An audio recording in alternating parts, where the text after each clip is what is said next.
The rapture will be a time in which multiple millions of Christians will die. Christians think the rapture is a time when Christians go to heaven without dying. That's wrong, wrong, wrong, 1,000 times wrong.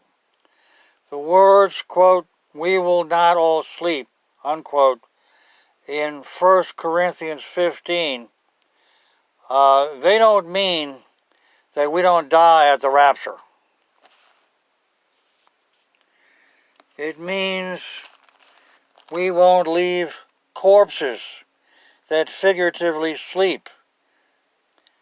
Christians in the big cities of the USA will die at the rapture, for the rapture occurs when sudden destruction occurs.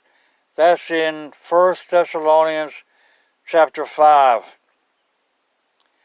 The rapture is at the end of 1 Thessalonians 4, while the sudden destruction is at the beginning of chapter 5.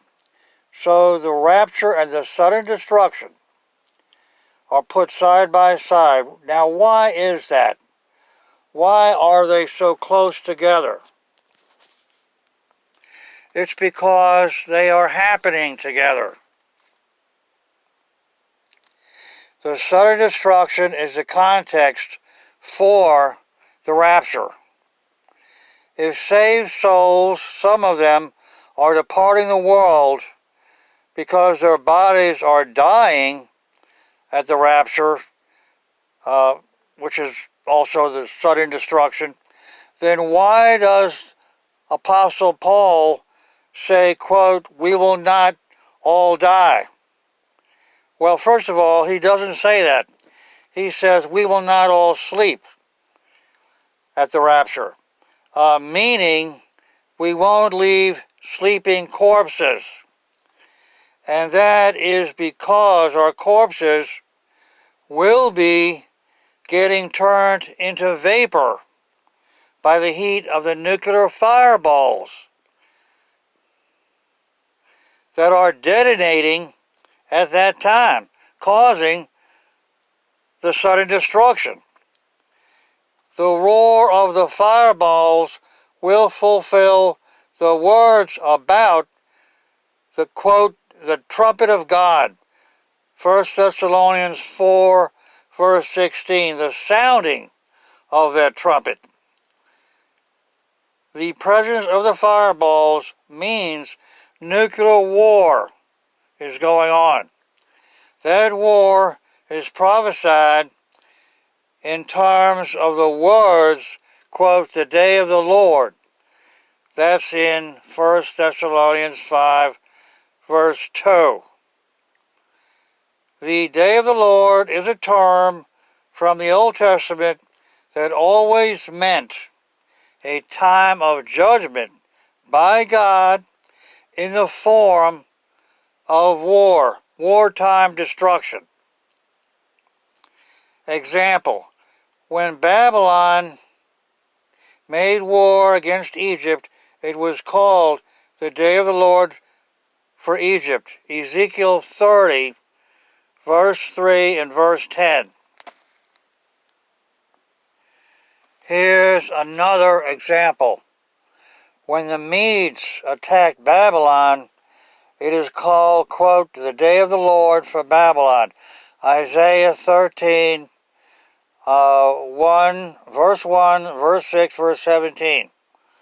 So when we read that the rapture occurs on the day of the Lord, 1 Thessalonians 5, verse 2 and 3, it means simply the rapture occurs at a time of war, namely the Russian attack upon America as predicted in Revelation 13, verse 7.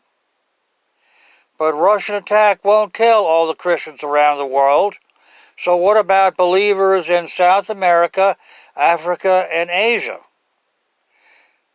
Answer: they will not be raptured up for they won't be killed by Russian bombs, for Russia isn't going to bomb those places.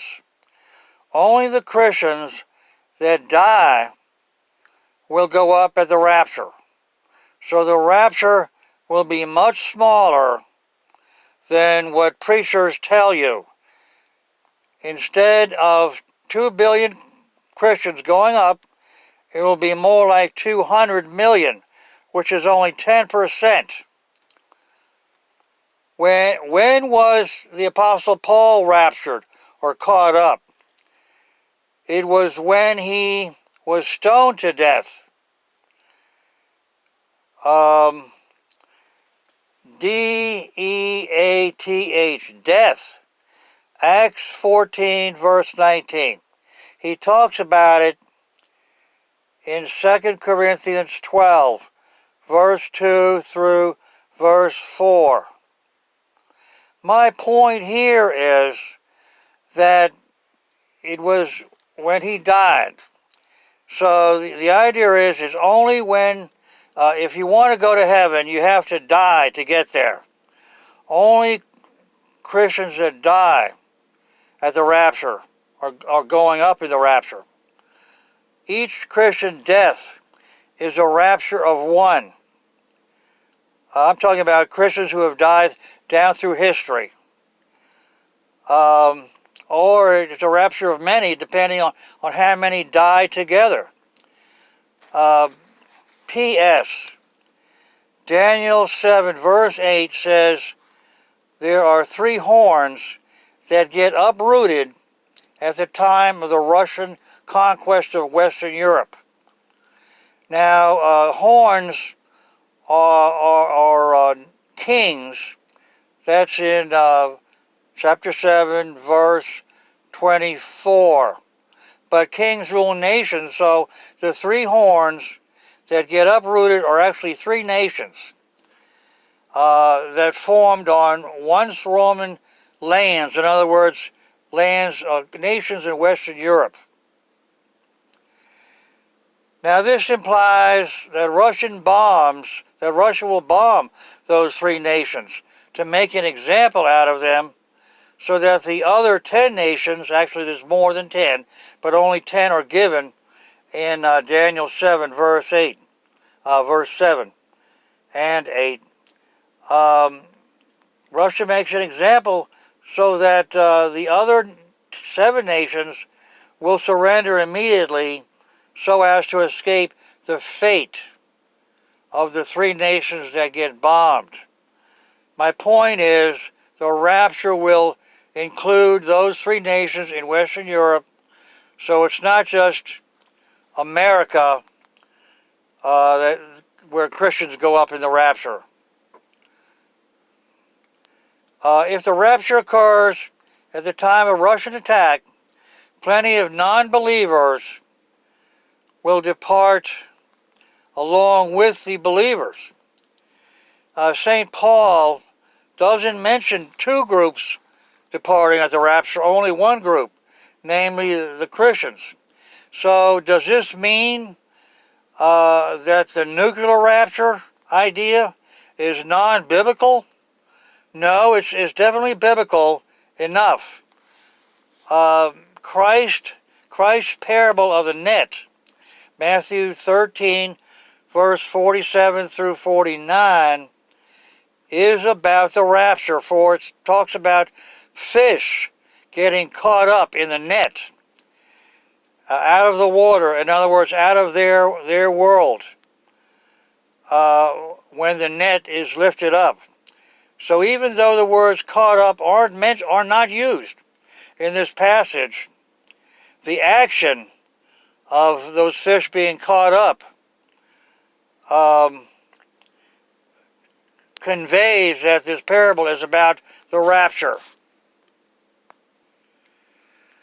We see clearly that 2 groups of people are depicted. 2 groups of people that are departing the world at the same time. The good fish are collected by the fishermen, which stands for the angels, at the time of the rapture, while the bad fish that depart the world are tossed aside by the fishermen. And the idea is that some wicked people depart with the Christians at the rapture, but they don't go to the same destination. We read in verse 49, quote, "The wicked are severed from among the just," meaning that the wicked go to a different destination. They don't make it to heaven.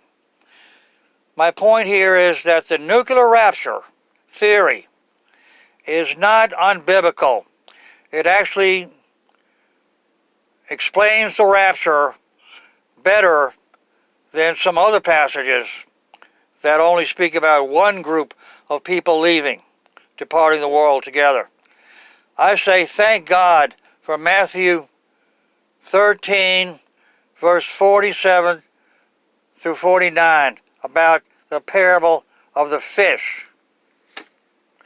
I'm going to write a transcript in the description box under the video, so please make a paper copy so that when EMP occurs, it won't take away your copy of the video. I'm expecting the Russian attack whenever Al-Qaeda and the Taliban make an announcement saying they're going back together again as partners, defying the United States. The idea is Biden will say that we're going to go after the Taliban and Al-Qaeda, and then Russia will use that as an excuse for bombing us, saying that Russia is stopping aggression on the part of America, American aggression. One more point. The tribulation is a time in which Russia will rule the world. It will only be 5 months. Revelation 9, verse 5 and 10. Christ says, "I come quickly." That means from the time the tribulation starts till the time that Christ comes, it will be a quick period. In other words, a short period. Now, 5 months would fulfill those words.